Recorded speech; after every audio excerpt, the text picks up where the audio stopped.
Namo tassa bhagavato arahato samma sambuddhassa. Namo tassa bhagavato arahato samma sambuddhassa. Namo tassa bhagavato arahato samma sambuddhassa. Buddhang dhammang sanghang namasami. Aparta desa mata satwara yeso tawanta pamucantu sathang.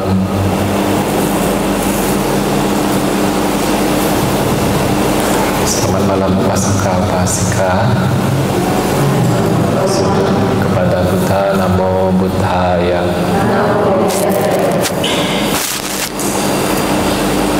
Yang punya HP tolong di silent.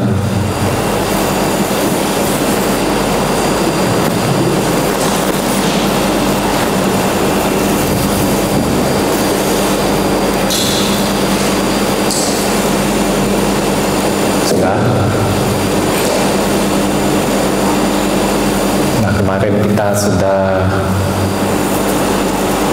membahas mengenai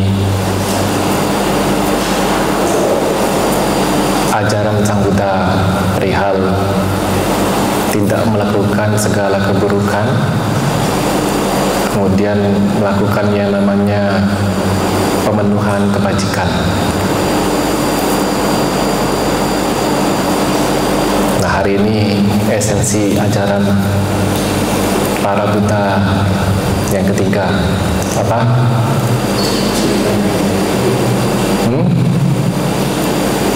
Apa?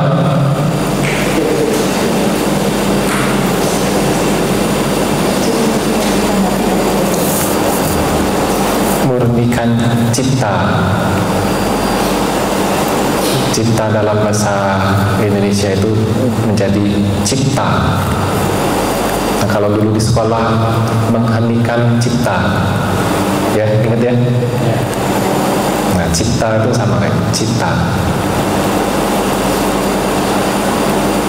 Tapi ini bukan mengheningkan, tapi memurnikan cipta. Nah, bagaimana seseorang memurnikan cipta ini? Tidak lain adalah dengan melaksanakan jalan mulia berunsur 8.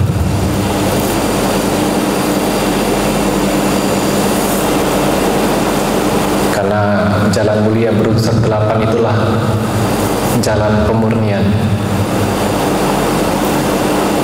yang mana dimulai dari pandangan benar, pikiran benar, ucapan benar, perbuatan benar, penghidupan benar, daya upaya benar, samma sati, pengingatan benar, samma samadhi, samadhi benar.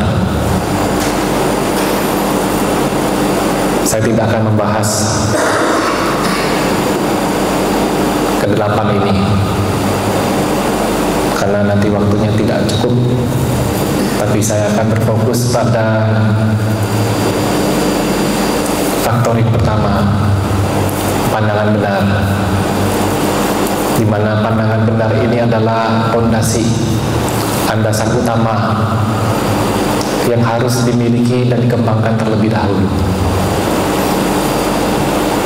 Dalam hal ini terkaitannya dengan pemurnian cipta adalah memurnikan cipta dari pandangan-pandangan keliru.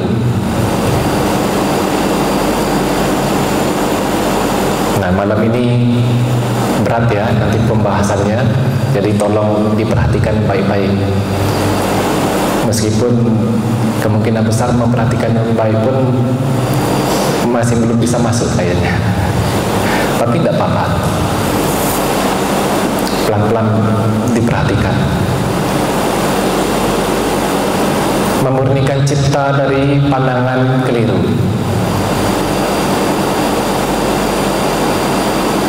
Keterkaitannya di sini adalah penyimpangan cara pandang, yaitu dalam bahasa Palinya tithi vipalasa. Vipalasa itu adalah penyimpangan.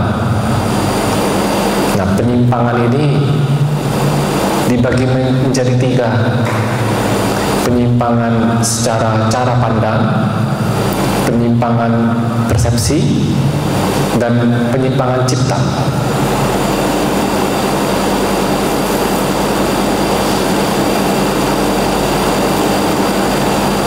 Dan penyimpangan ini terkait perihal memandang apa yang tidak kekal, tetapi dipandang, dipersepsikan, dipikirkan sebagai yang kekal.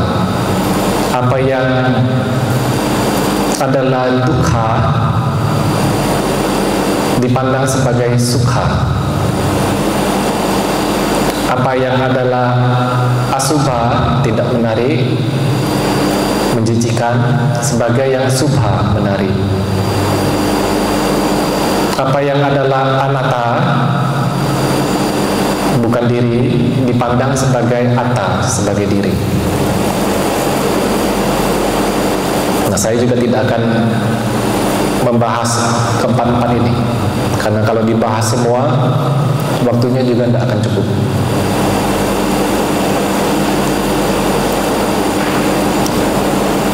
Jadi yang saya fokuskan di sini adalah penyimpangan cara pandang, cara persepsi, cara pikir, menganggap apa yang adalah anatta sebagai atta.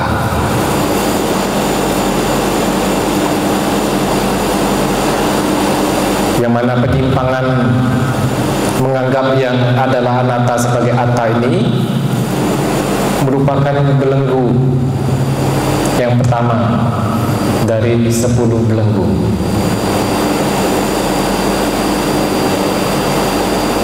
Yaitu Sakkaya Ditthi.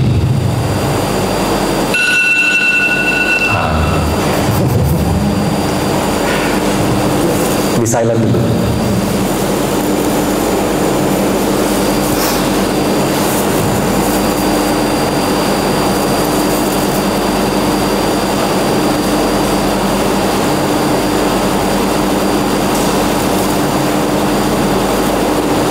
Belenggu ini juga tidak akan saya bahas. Kalau dibahas lagi jadi panjang lagi. Tapi intinya di ajaran Sang Buddha ada namanya 4 tingkat kesucian. Yaitu yang pertama itu adalah tingkat kesucian Sotapati, yang mana apabila seseorang mencapai tingkat kesucian Sotapati, maksimal akan hanya mengalami 7 kali kelahiran. Tidak akan ada kelahiran yang ke-8. Dan seorang Sotapati telah menghancurkan 3 belenggu pertama dari 10 belenggu. Tingkat kesucian yang kedua adalah Sakadagami, yang kembali sekali lagi terlahir sebagai manusia, kemudian mencapai tingkat kesucian yang terakhir. Sakadagami telah menghancurkan 3 belenggu pertama dari 10 belenggu dan telah melemahkan belenggu keempat dan kelima. Tingkat kesucian yang ketiga adalah Anagami, yang tidak kembali lagi. Setelah kematian akan terlahir di alam Brahma, khusus untuk para Anagami. Dan mereka telah menghancurkan 5 belenggu yang pertama.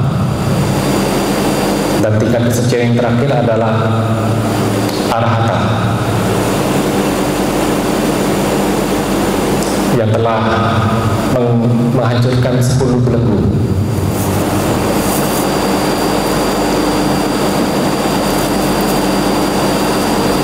Nah, yang menjadi tujuan utama kita di kehidupan saat ini adalah memanfaatkan karma baik kita dengan sebaik-baiknya, karena kita tentunya memiliki karma baik yang luar biasa. Karena apa? Bisa terlahir sebagai manusia, dan setelah terlahir sebagai manusia bisa bertemu dengan ajaran Sang Buddha, bisa mengenal ajaran Sang Buddha.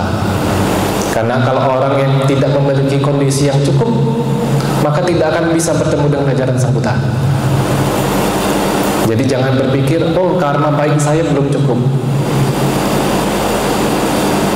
Karena baik kita sudah lebih dari cukup, karena sudah bisa terlahir manusia, bisa bertemu ajaran Sang Buddha.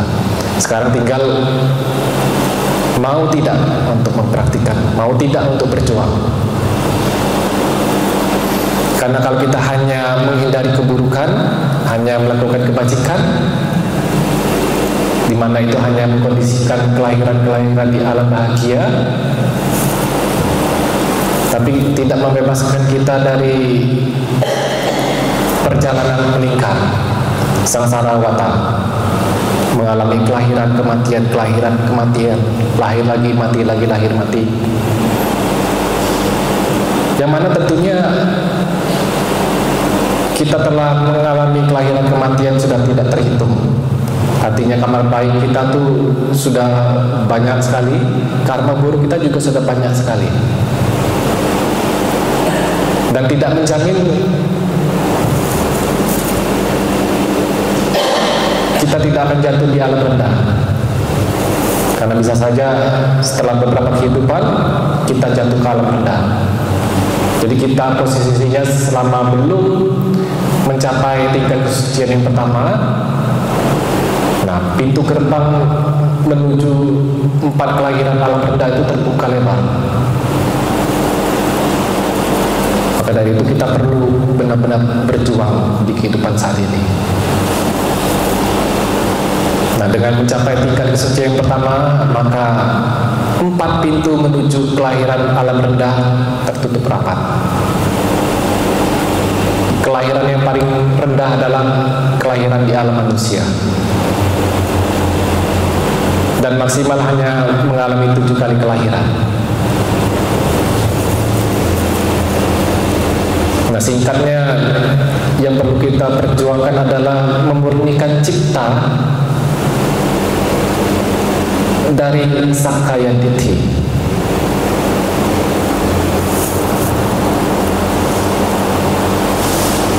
Belenggu yang pertama, Sakkaya Ditthi, memandang sebagai yang ada diri.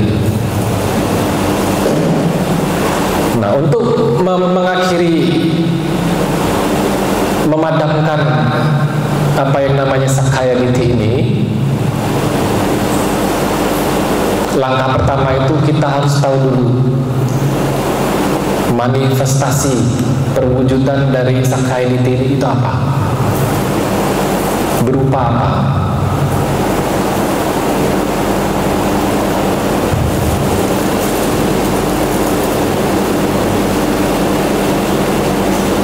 Saya tidak akan mengaitkan dengan apa secara teks dalam sutta, karena akan menjadi panjang dan mungkin akan lebih sulit dimengerti. Contohnya menganggap rupa sebagai diri, menganggap diri memiliki rupa, menganggap rupa di dalam diri, menganggap diri di dalam rupa. Tapi saya akan memberikan contoh sehari-hari saja agar lebih familiar. Nah, perwujudan dari Sakkaya Ditthi ini berupa apa? Berupa sense of self, berupa kesan adanya suatu diri.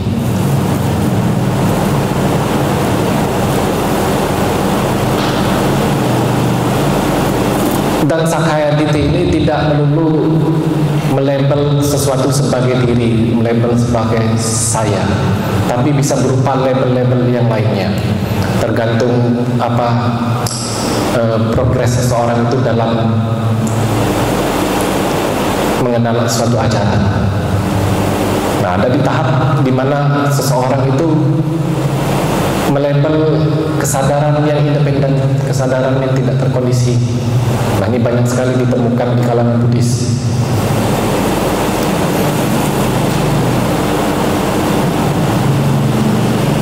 Sederhananya, perwujudan dari Sakayaliti ini adalah konstruksi keliru berupa subjek, aksi, objek.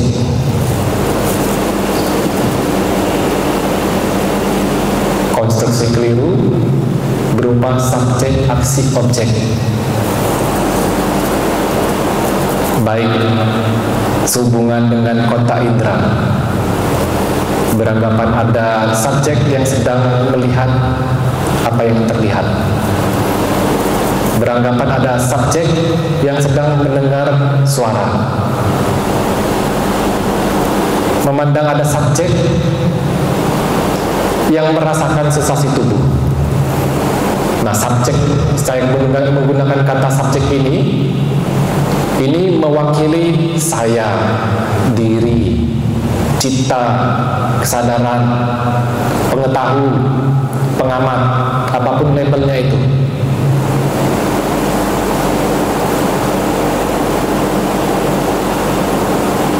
Contohnya bagaimana? Yang paling gampang sekarang, coba buka matanya lebar-lebar, lihat penglihatan ini sejelas-jelasnya.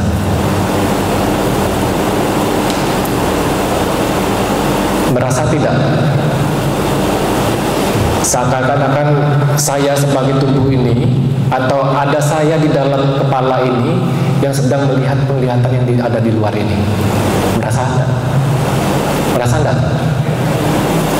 Nah, itu namanya konstruksi keliru. Subjek, aksi, objek. Nah, konstruksi keliru subjek, aksi, objek ini adalah perwujudan dari Sakayaliti. Atau ketika sedang bermeditasi,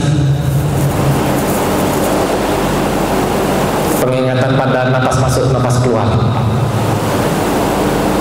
Nah, kalau yang sering melakukan meditasi, pernah merasa tidak seolah-olah sebagai pengamat yang sedang mengamati yang diamati? Yang diamati itu berada di depan dan kita di posisi sebagai pengamat yang ada di belakang. Merasa tidak? Kalau tidak merasa, coba sekarang dipraktikkan. Perhatikan napas masuk, napas keluar. Amati napas masuk, napas keluar. Coba. Akan lebih mudah diselidik, tutup matanya. Saya kasih waktu 10 detik.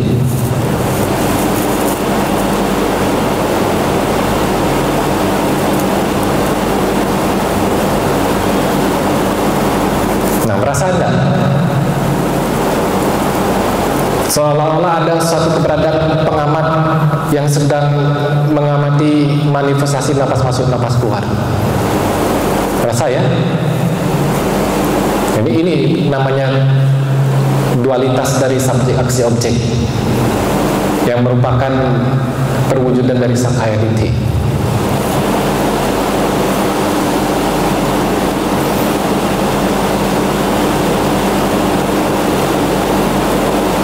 Pernah menyelidiki tidak proses pengamat mengamati yang diamati ini? Apakah pengamat dan yang diamati ini terjadi dalam satu momen yang sama?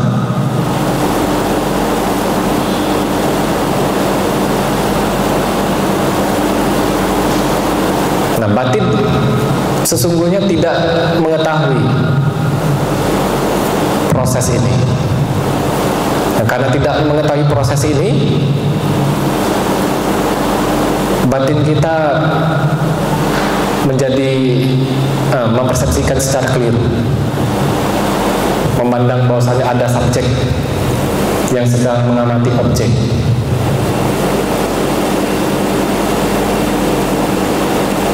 Nah, kalau di kalangan meditator yang sering meditasi, yang sering ikut meditasi, mungkin pernah mendengar istilah ketika batin itu tenang, terfokus pada objek, nah akan mencapai pada titik subjek itu menyatu dengan objek. Pernah dengar enggak? Subjek menyatu dengan objek. Pernah dengar? Belum? Subjek menyatu dengan objek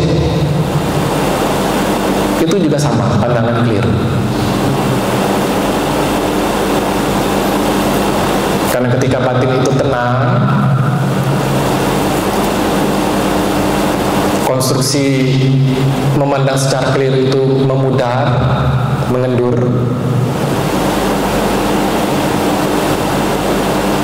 Yang mana sejatinya subjek itu tidak pernah ada. Subjek, aksi objek itu adalah pemecahan keliru terhadap manifestasi satu fenomena. Sehingga ketika batin itu tenang, nampak realitas sejatinya yang ada hanya satu fenomena saja. Dan ketika seseorang itu keluar dari keadaan meditatif, nah tetap mempersepsikan secara keliru, oh ternyata subjek itu menyatu dengan objek. Padahal realitasnya subjek itu tidak pernah ada.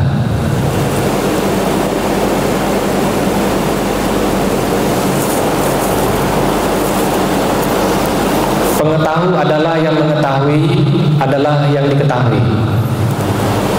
Nah, misalnya mik ini adalah satu fenomena. Karena ketidaktahuan, batin kita memecah pengalaman dari satu fenomena ini menjadi tiga. Seolah ada subjek yang sedang mengalami objek, padahal hanya manifestasi satu fenomena.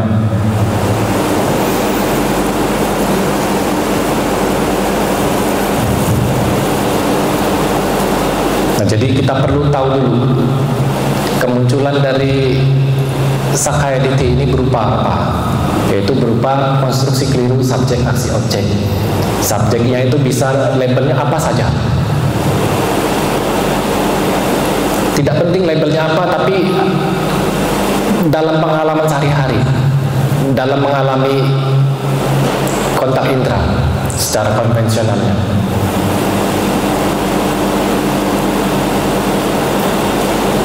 Nah, dualitas inilah yang harus ditembusi.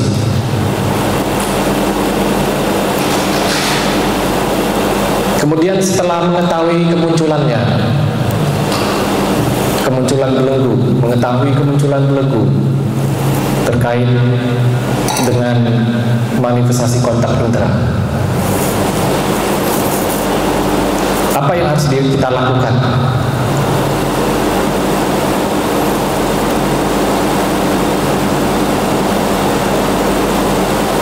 Apa yang kita anggap sebagai makhluk itu adalah pancakanda yang dianggap sebagai makhluk. Pancakanda ini apa saja? Rupa, materi, tubuh, wedana, perasaan, sanya, persepsi, sangkara, kehendak, pembentuk, dan winyana, kesadaran. Sang Buddha merinci bagaimana pelatihan itu dilakukan. Nah, seseorang bisa menyelidiki 5 gugusan ini, pancakanda ini. Tapi ada yang lebih perinci lagi, yaitu 6 kontak indera. Jadi apa yang kita pikir, apa yang kita anggap sebagai pengalaman, yang mengalami pengalaman sesungguhnya hanyalah manifestasi 6 kontak indera. Segala sesuatu yang kita alami ini sesungguhnya hanyalah manifestasi 6 kontak indera. Sederhananya, fenomena ini hanyalah penglihatan, manifestasi penglihatan, pemandangan. Hanyalah manifestasi suara. Hanyalah manifestasi kesan tubuh, manifestasi bebauan, manifestasi rasa, dan manifestasi pikiran. Hanya 6 ini.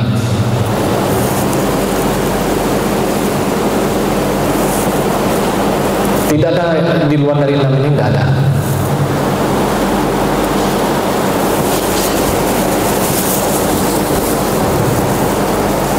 Dan dalam satu momen hanya bisa terjadi manifestasi satu fenomena saja.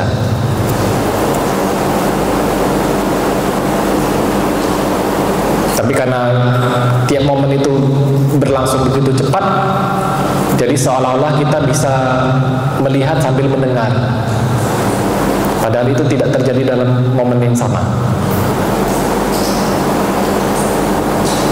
Nah, realitanya bukan realita absolut, tapi menengah. Yang ada hanyalah manifestasi pemandangan, suara, kesan tubuh, bebauan rasa, dan pikiran-pikiran. Tapi karena ketidaktahuan, batin mempersepsikan, memecah manifestasi 6 ini menjadi apa?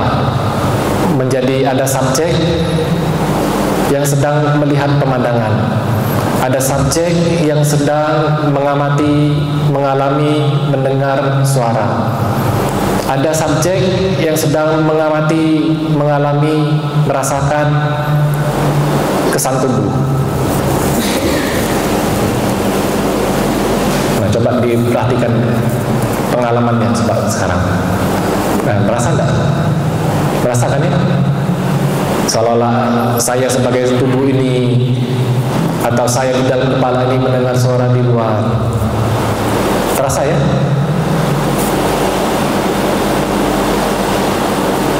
Nah, yang akan saya bahas di sini adalah terkait manifestasi 6 kontak indera ini. Karena pandangan keliru berupa sakayaditi ini terjadi setelah terjadinya kontak indera.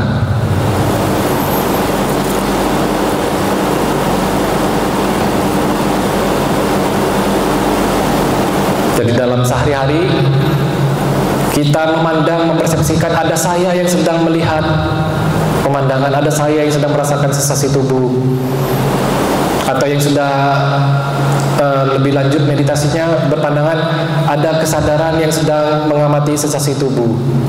Padahal manifestasi sensasi tubuh, manifestasi pemandangan yang terlihat ini itu sendiri sudah kesadaran. Manifestasi penglihatan ini itu sendiri sudah kesadaran. Nah, kadang lucu istilah di kalangan meditator itu selalu berupaya untuk sadar.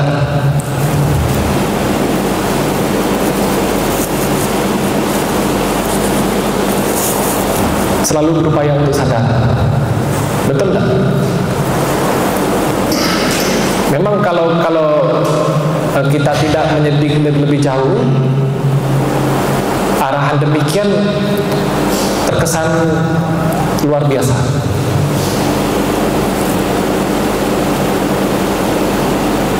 Apapun fenomena yang terjadi, sadari saja. Berupaya untuk selalu sadar tanpa terkondisi.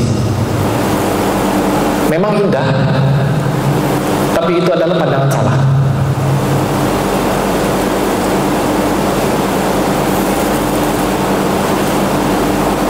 Seperti saya bilang, manifestasi penglihatan, manifestasi suara, manifestasi kesan tubuh, manifestasi pikiran, manifestasi 6 kontak indera itu sendiri adalah kesadaran, manifestasi kesadaran. Buktinya apa? Coba sekarang, bisa tidak? Tidak sadar akan apapun, bisa tidak? Bisa tidak? Coba. Kalau kalimat selalu sadar setiap saat itu merupakan suatu kebenaran, nah coba sekarang bisa tidak sadar? Tidak akan bisa, kecuali kalau kita dalam deep sleep, pingsan atau mati. Nah, kita berupaya untuk tidak sadar pun kesadaran bermanifestasi. Bermanifestasi dalam bentuk apa? Penglihatan, suara, sensasi tubuh. Betul nggak? Jadi apa yang saya sampaikan ini jangan ditelan sebagai suatu kebenaran, tapi sambil diselidik pengalamannya langsung. Betul nggak? Bisa nggak? Tidak sadar akan apapun, bisa nggak? Tidak bisa kan ya? Nah sebetulnya bukan kesadaran demikian yang dimaksud. Yang kita tidak sadar itu apa? Yang kita tidak sadar itu adalah realitas dari segala fenomena. Yang kita upayakan untuk selalu sadar itu sadar akan realitas fenomena. Yang adalah apa? Anicca dukkha anatta. Itu yang tidak kita sadari.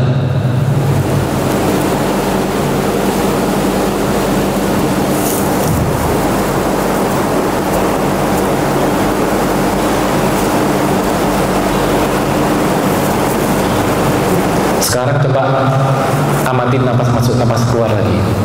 Jadi ini apa sekaligus praktik ya, bukan hanya sekedar mendengarkan, tapi sekaligus membuktikan. Coba amati napas masuk, napas keluar.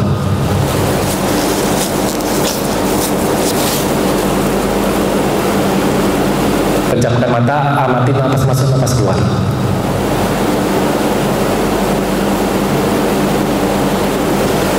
Nah, selama masih memiliki Sakkaya Ditthi, nah, konstruksi keliru menganggap subjek aksi objek itu pasti ada. Subjek yang sedang mengamati napas masuk, napas keluar. Nah, coba diselidik. Yang mengamati dan diketahuinya napas itu terjadi bersamaan atau ada jeda? Nah, ini dulu coba dilihat. Yang sedang mengamati yang mengetahui napas dan diketahuinya napas itu terjadi bersamaan atau ada jeda?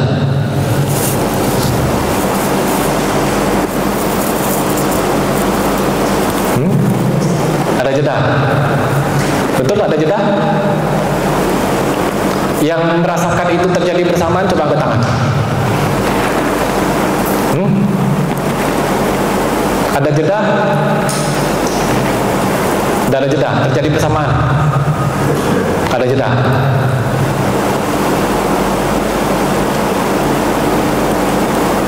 Nah ini, dalam satu momen hanya ada manifestasi satu kesadaran.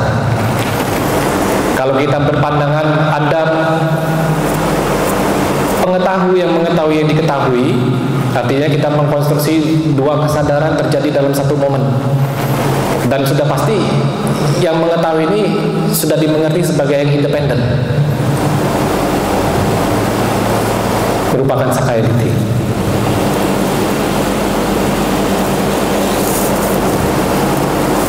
Nah sekarang coba buktikan apa yang kita pikir, yang sebelumnya kita persepsikan sebagai subjek yang sedang mengamati, subjek yang sedang mengamati napas masuk, napas keluar itu, coba dibuktikan. Itu antara dua. Yang pertama itu adalah manifestasi pikiran yang mengingat napas masuk, napas keluar yang telah padam itu. Jadi satu momen manifestasi napas masuk, kemudian kesadaran napas masuk itu padam, muncul kesadaran pikiran yang mengingat sensasi napas masuk yang telah padam tadi. Itu satu kemungkinannya. Jadi pergantian antara kontak tubuh berupa sensasi napas bergantian dengan kontak pikiran yang mengingat sensasi napas sebelumnya. Dan kemungkinan yang kedua itu adalah kontak tubuh bergantian dengan kontak tubuh. Artinya kontak tubuh berupa napas masuk, napas keluar bergantian dengan sensasi di kepala.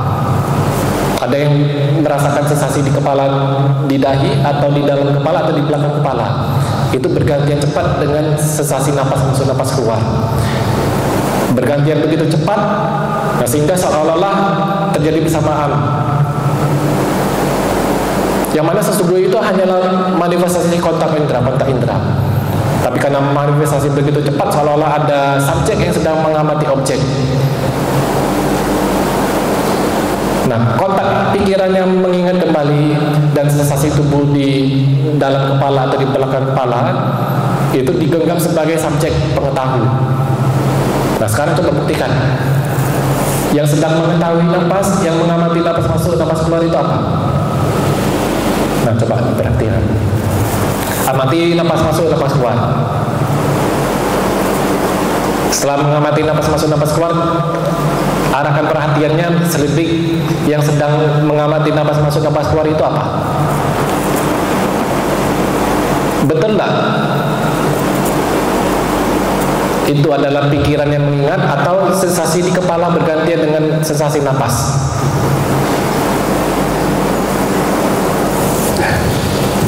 Dicoba dipraktikan. Jadi langsung dibuktikan saja.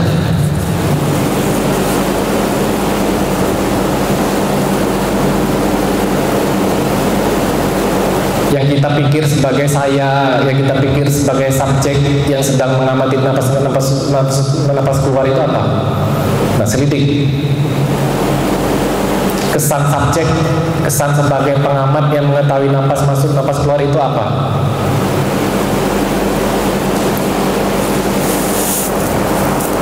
Sudah?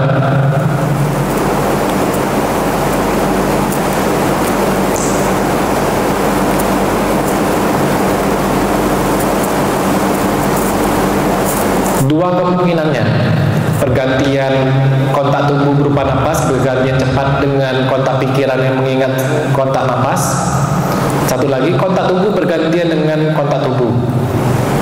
Kontak tubuh napas masuk, napas keluar bergantian dengan sensasi tubuh di kepala, atau ada yang merasakan sensasi tubuh di daerah dada, bergantian cepat dengan sensasi napas masuk, napas keluar. Begitu cepat sehingga sensasi di dada atau sensasi di kepala itu dicengkram sebagai subjek yang sedang mengamati napas masuk, napas keluar. Betul nggak?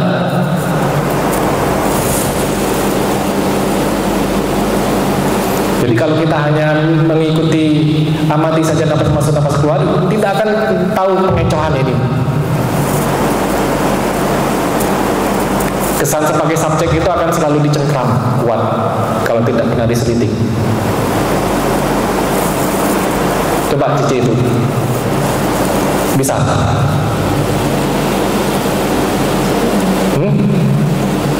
Ya. Coba diselidik. Yang mengetahui, yang sedang mengamati napas masuk, napas keluar itu apa? Betul nggak yang saya bilang? Antara dua kemungkinan itu, betul nggak? Apa yang tadi dirasakan? Apakah sensasi di kepala?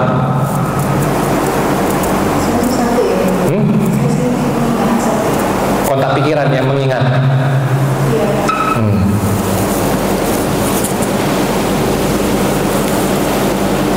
Nah, kalau kita tidak pernah menyelidik proses ini, akan berpikiran, mempersepsikan ini terjadi dalam satu momen. Makanya sati diterjemahkan sebagai perhatian, diterjemahkan sebagai kesadaran, itu sudah tepat. Bukan hanya tidak tepat secara teori, tapi bisa menyimpangkan jalan praktik. Pandangan salah akan semakin kuat kalau mengertinya itu sebagai perhatian, sebagai kesadaran, karena akan otomatis mempersepsikan ada dua kesadaran terjadi dalam satu momen.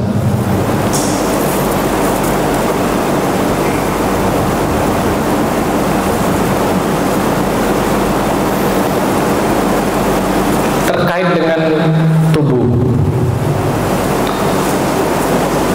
mayoritas mereka yang belum mengakhiri Sakayaditi menggenggam keseluruhan tubuh ini sebagai diri, sebagai subjek. Tapi akan ada yang namanya center of self.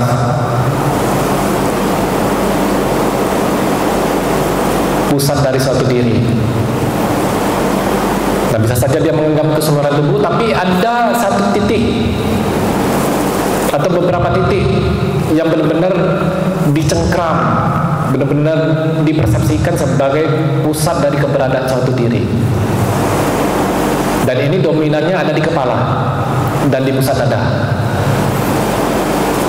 Logikanya bagaimana? Sensasi di kepala itu dicengkram sebagai pusat. Dominan pintu indera kita itu ada di kepala. indera melihat ya di kepala, indera menciumnya di kepala, rasanya di kepala, kulitnya di kepala, dan otak juga merupakan kondisi bagi manifestasi kontak pikiran. Nah, begitu juga dengan di dada. Ketika emosi muncul, detak jantung itu menjadi lebih cepat. Otomatis sensasi di dada menjadi dominan. Nah, apa yang dominan akan dicengkeram sebagai pusat.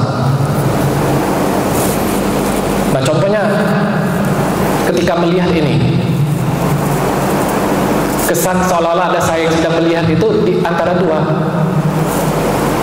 sensasi di kepala atau di dada. Coba diselidik proses melihat ini, coba diselidik sekarang. Betul enggak apa yang kita coba arahkan subjek yang sedang melihat yang terlihat ini, tapi arahkan kepada subjek. Merasa enggak itu sebenarnya adalah sensasi di kepala atau sensasi di dada, tapi dicengkeram dianggap sebagai subjek yang sedang melihat penglihatan di luar. Coba buka matanya lebar-lebar. Merasa enggak?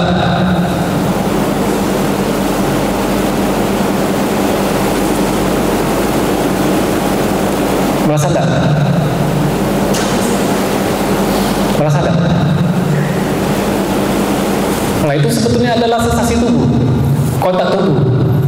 Tapi karena batin tidak pernah tahu prosesnya bagaimana, kontak tubuh di kepala itu dicengkeram sebagai pusat dari suatu diri yang sedang mengalami pengalaman indera. Ini baru terkait tubuh. Kalau di dalam sutta itu istilahnya menganggap ada diri di dalam rupa. Nah, itu menganggap ada pusat di dalam kepala ini sebagai pusat dari suatu diri yang sedang mengalami segala pengalaman indera.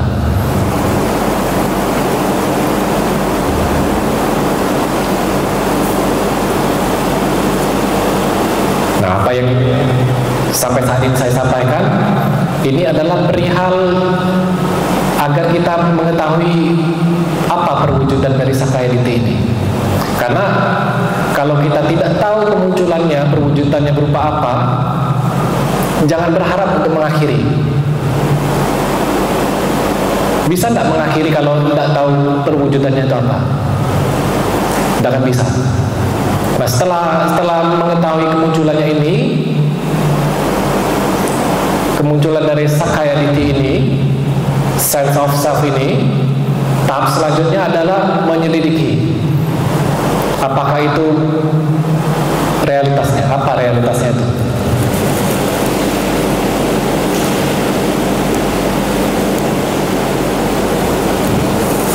Nah, sebelum saya membahas bagaimana jalan untuk mengakhirinya, yang paling penting adalah mengetahui dulu jalan praktik yang menyimpang, yang mana banyak sekali menyebar di kalangan Buddhis.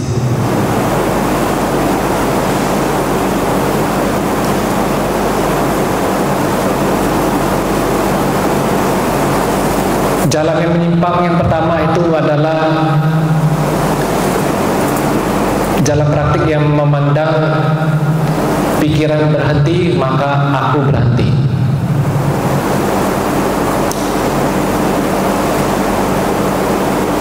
Jadi seseorang berupaya untuk hanya sekedar sadar saja.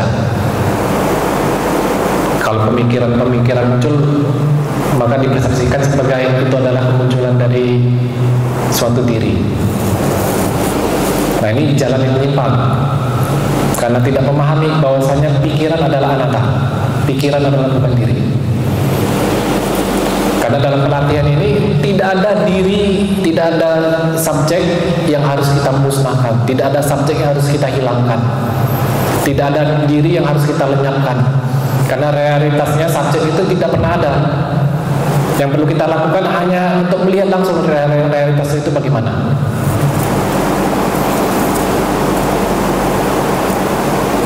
Jalan menyimpang lainnya adalah bersikap pasif.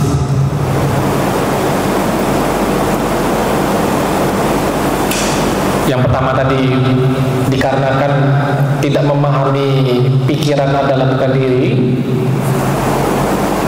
seseorang berupaya untuk pikiran itu berhenti.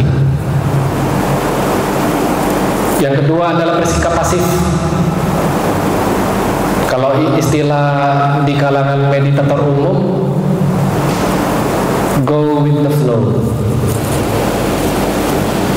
mengalir, mengikuti aliran. Jadi dia bersikap pasif saja. Nah, ini berbahaya sekali.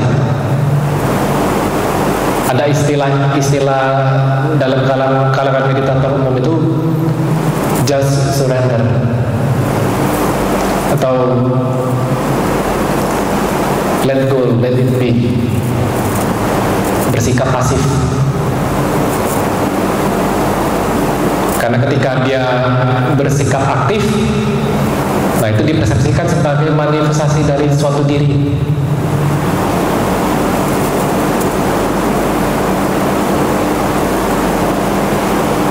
Dan ini kalau dilakukan berbahaya sekali. Karena ketika keburukan itu ada muncul kondisi-kondisinya, maka orang itu akan mengikuti.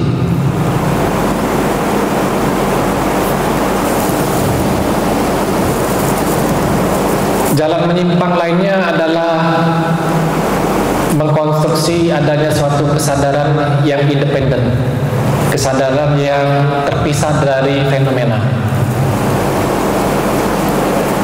Bahasa Indonesia bisa dilabel sebagai kesadaran, bisa labelnya berupa cipta, bisa labelnya berupa pengamat, bisa labelnya berupa pengetahuan, bisa juga labelnya berupa the witness, the watcher.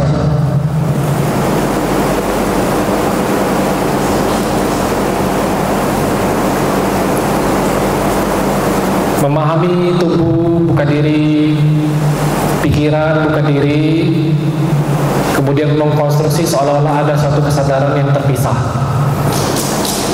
yang tidak terkondisi, yang pasif atau aktif, hanya mengamati fenomena, hanya sekedar menyadari saja.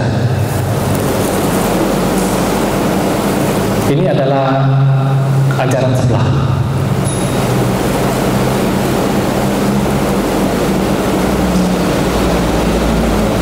Tidak memahami bahwasannya tidak pernah ada kesadaran yang terpisah dari manifestasi fenomena.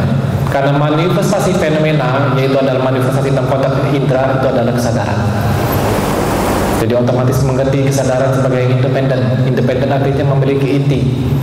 Artinya memahami kesadaran sebagai atta, sebagai kekal. Independen sudah pasti mengerti sebagai kekal. Ini jalan yang menyimpang lainnya.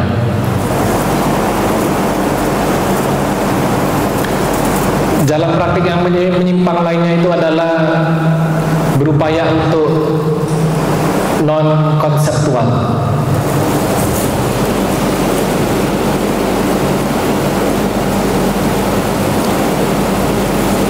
Berupaya untuk menjadi pasif non-konseptual. Ini banyak merasuki Buddhisme Timur, berupaya untuk non-konseptual.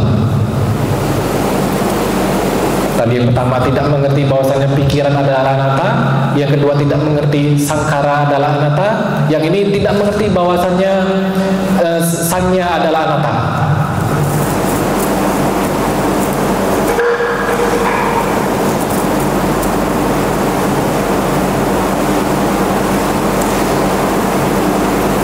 Jalan menyimpang lainnya adalah berupaya untuk melenyapkan, menghancurkan, berupaya untuk menghalau kesan adanya suatu diri. seringkali akan terjebak, berupaya untuk melenyapkan kesan adanya suatu diri itu, berupaya untuk dilenyapkan, seperti kesan seolah-olah ada subjek yang sedang mengalami objek. Nah, seseorang berupaya untuk melenyapkan konstruksi itu.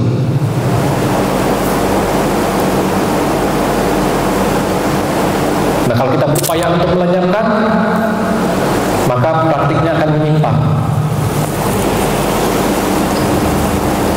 Karena sesungguhnya konstruksi keliru itu hanyalah cara pandang yang keliru, bukan sesuatu yang nyata.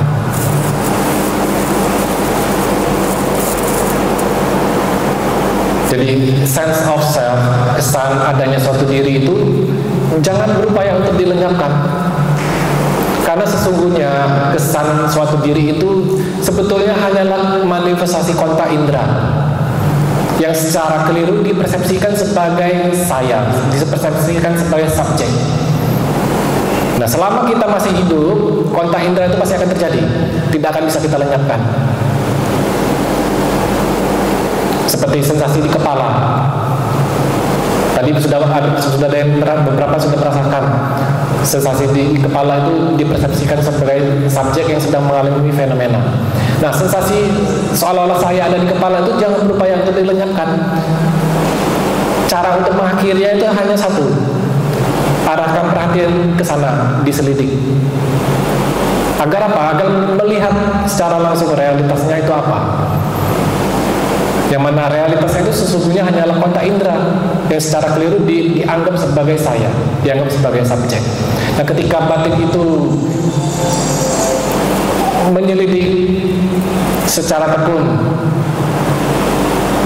semakin jelas batin melihat itu hanyalah kontra indera, bukan kemunculan dari suatu diri, tetapi hanyalah cara pandang yang keliru. Maka otomatis kesan itu akan berakhir sendirinya.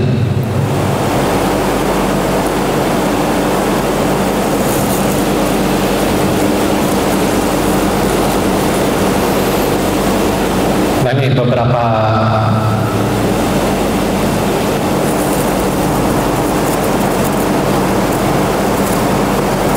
cara pandang, cara praktik yang keliru.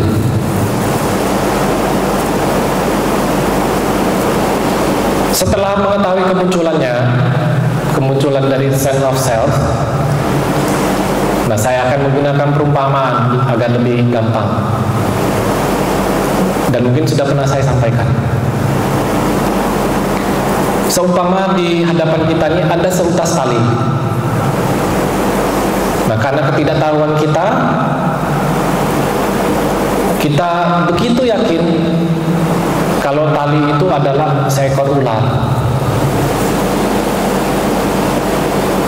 Karena saking yakinnya kita itu adalah ular, nah muncul rasa takut, cemas, segala macam.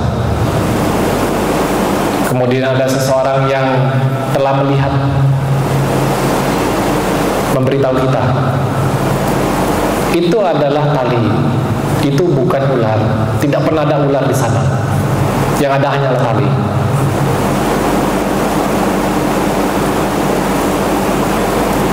Yang harus kita lakukan adalah mengarahkan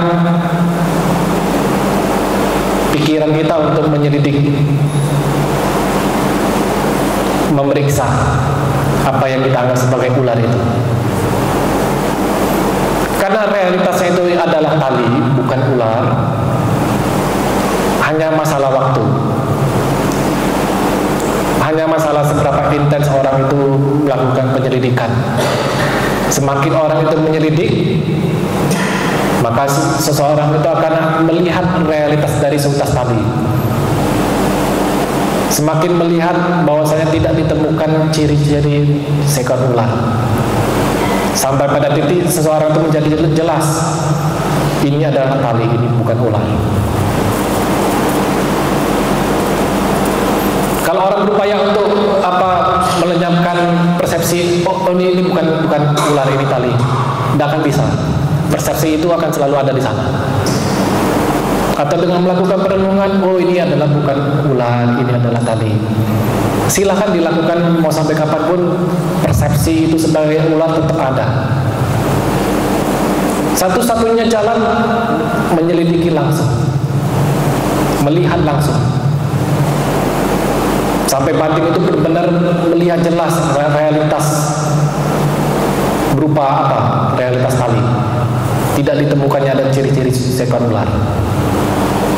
Nah, kalau sudah batin jelas melihat itu adalah tali, bukan ular, anggapan itu berakhir. Mau dipaksa menganggap itu sebagai ular lagi tidak akan bisa. Nah, demikian juga dengan sense of self sampai tahap anatta. Segala fenomena adalah bukan diri. Dalam hal ini adalah manifestasi fenomena kontak indera, pemandangan, suara, kesan tubuh, rasa, kebauan, pikiran.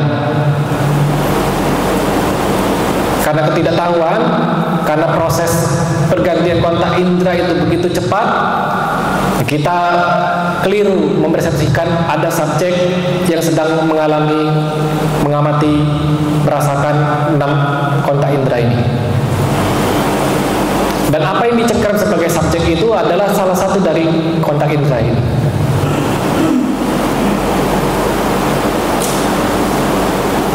Sama seperti menganggap tali sebagai ular, kita harus melihat, kita harus menyelidik apa yang kita anggap sebagai diri.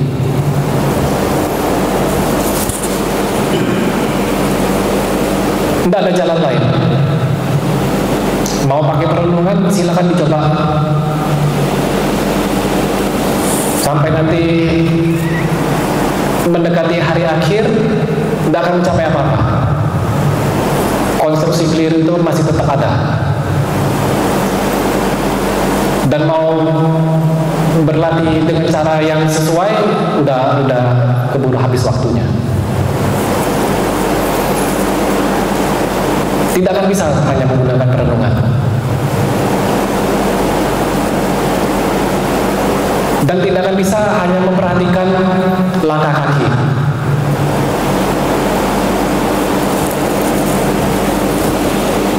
Sepanjangan praktik hanya mengamati napas masuk, napas keluar, hanya mengamati kaki kiri, kaki kanan.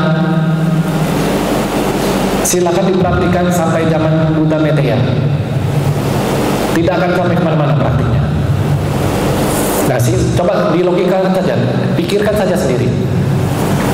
Bisa enggak sense of self itu, kesan adanya suatu diri itu berakhir hanya dengan mengamati napas masuk, napas keluar? Bisa enggak berakhir hanya dengan mengamati sensasi di telapak kaki? Bisa enggak? Coba kalau yang merasa itu bisa mengakhiri Sakaya Ditti, coba angkat tangan. Tidak akan bisa. Satu-satunya jalan kemunculan dari Sakaya Ditti itu harus dilihat, diselidik. Sama seperti menganggap ular, kita selidik apa yang kita anggap ular. Demikian juga kita selidik apa yang kita anggap sebagai diri, apa yang kita anggap sebagai subjek. Apa itu?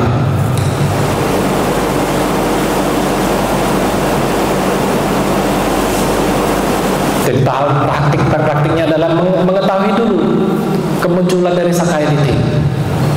Setelah mengetahui kemunculan Sakaya Ditti, lakukan penyelidikan, dilihat, diselidik. Sense of self itu apa? Ada di mana dulu? Agar apa? Agar batin melihat jelas itu apa? Karena realitasnya itu hanyalah kontak indera. Realitasnya tidak pernah ada diri di sana. Hanya masalah waktu, hanya masalah seberapa tekun seseorang itu melakukan penyelidikan terhadap sense of self itu. Sama seperti hanya masalah waktu, orang tua akan melihat realitas tali, tidak akan menemukan ciri dari seekor ular. Demikian juga ketika seseorang menyelidik sense of self, seseorang itu hanya akan melihat realitas dari fenomena, yaitu salah satu dari kontak indera tadi. Tidak akan menemukan suatu diri di sana. Semakin batin melihat, itu hanyalah kontak indera, tidak ditemukan adanya diri di sana. Cengkeraman itu semakin kendur, sampai pada titik itu semua menjadi jelas. Batin tidak lagi mencengkeram itu sebagai diri. Sense of self berakhir. Bahkan kalau batin kita paksa untuk meyakini fenomena itu sebagai saya, sebagai subjek, tidak akan lagi bisa.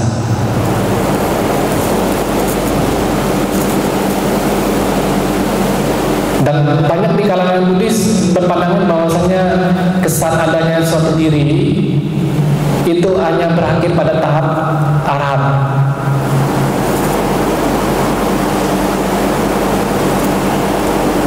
Maaf saja, itu tidak mengerti. Sense of self berakhir ketika seseorang mengakhiri belenggu yang pertama itu. Seorang pemasuk arus tidak lagi memiliki sense of self.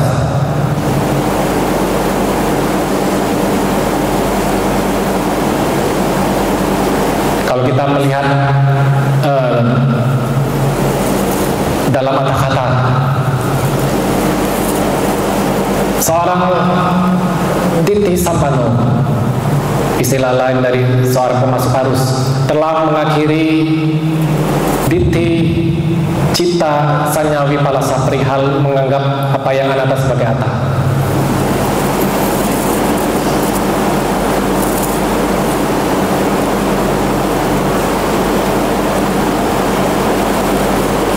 Pelatihan ini tidak sulit. Tidak sulit karena apa? Karena realitasnya tidak pernah ada diri. Karena realitas sejatinya adalah anatta. Kita mau menganggap ada diri atau tidak, realitasnya tetap sama, anatta.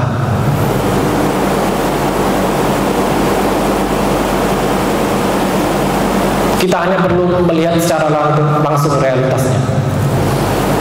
Menjadi sulit kalau kita tidak tahu jalan praktiknya. Bukan hanya sulit, menjadi mustahil kalau jalan praktiknya tidak tahu.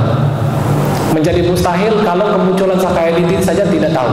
Menjadi mustahil kalau kemunculan Sakayaditi ini tidak pernah diselidik. Bisa tak mengakhiri anggapan adanya diri kalau tidak pernah diselidik? Apa itu? Bisa tak?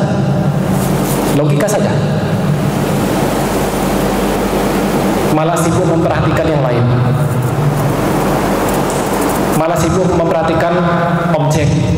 Padahal seseorang harus menembusi dulu. Subjek itu tidak pernah ada.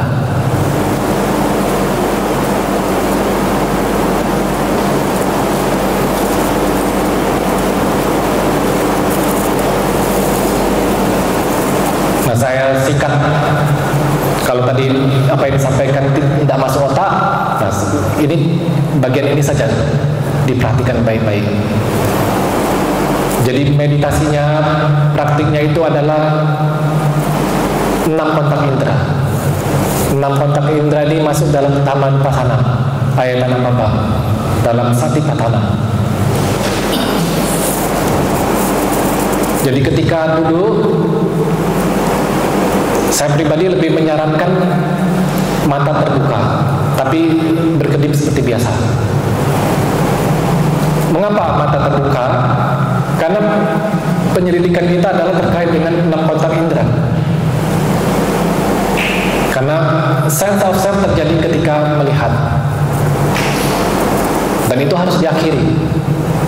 Dan banyak sekali rujukan dalam sutta, utamanya dalam Samyutta Nikaya. Para biku harus menyelidik indera melihat, bahwasanya indera melihat adalah bukan diri, tidak pernah ada diri di sana. Sisi lain, karena kita harus menyelidik proses dalam melihat, sisi lain kenapa saya lebih menyarankan ketika meditasi duduk mata terbuka. Kalau mata tertutup, orang cenderung menikmati keheningan, hanyut dalam keheningan. Memang enak, tenang, damai, tapi tidak terjadi penyelidikan di sana. Betul tak? malah menikmati keheningan. Padahal tujuan itu adalah penyelidikan agar mengetahui langsung realitasnya. Kalau hanya sekedar sadar, hening, tidak akan kemana-mana praktiknya.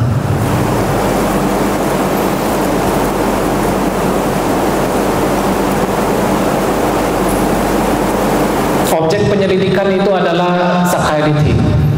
Ketika kontak internal terjadi, ketika melihat selama masih memiliki sakayaditi, konstruksi keliru, subjek aksi objek pasti terjadi.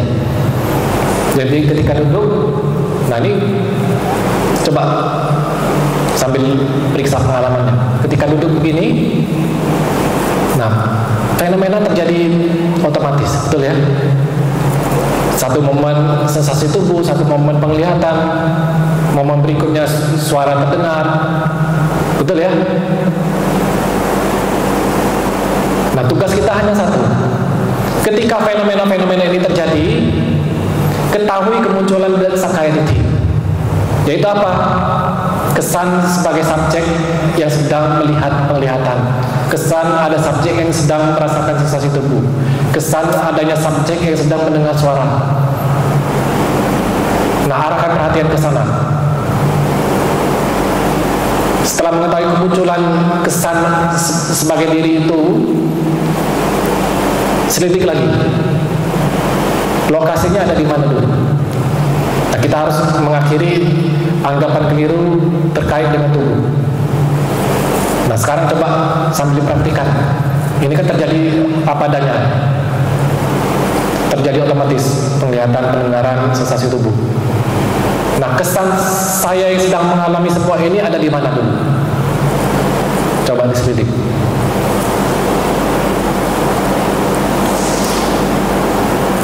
Balik lagi terkait tubuh, dominan sebagai center itu ada di pusat kepala atau di dada. Coba betul enggak?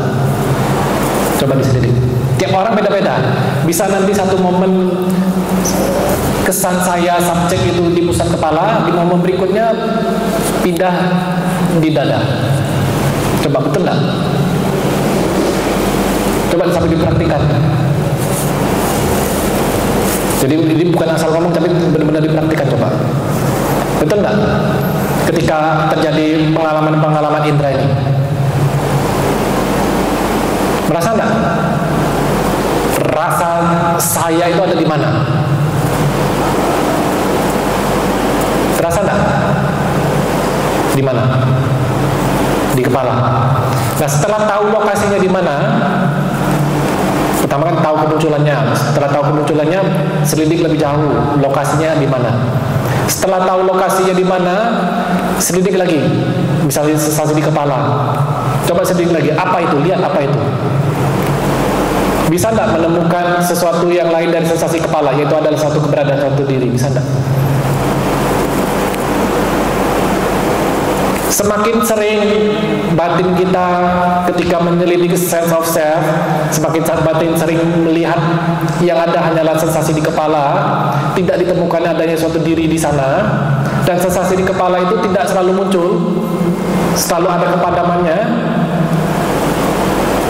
Cengkeraman menganggap itu sebagai diri, mengendur. Semakin sering itu dilakukan, ini yang dinamakan anatasannya. Persepsi bukan diri. Jadi persepsi bukan diri ini bukan merenungkan ini bukan diri, tapi melihat langsung itu adalah bukan diri. Ketika dia melihat langsung tidak ada diri di sana, yang ada hanya sensasi kepala, persepsi anata berkembang. Anatasannya.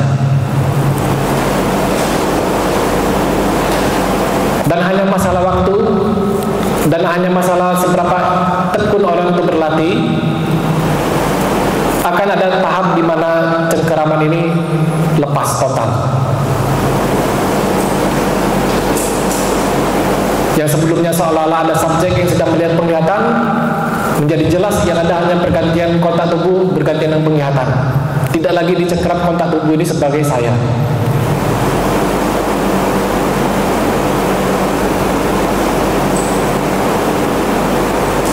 Kan bisa dibuktikan, kita coba paksa meyakini ini sebagai diri, tidak akan bisa. kalau batin sudah menjadi jelas. Dan tidak hanya sensasi di kepala, sensasi dada pasti ada momen-momen tertentu yang dijadikan pusat suatu diri itu di dada. Itu juga harus diakhiri. Sampai tahap berikutnya adalah manifestasi pikiran, kontak pikiran yang mengingat momen sebelumnya, diselidik.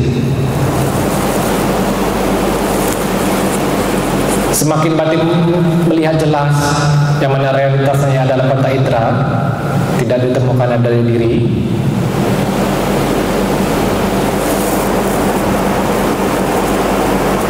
maka anggapan itu berakhir.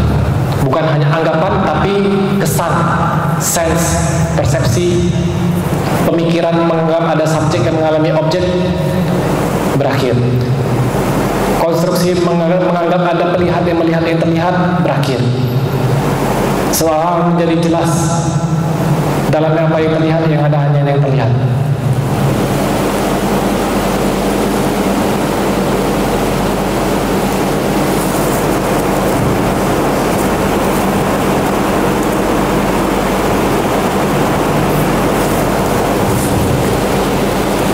Pusing tak?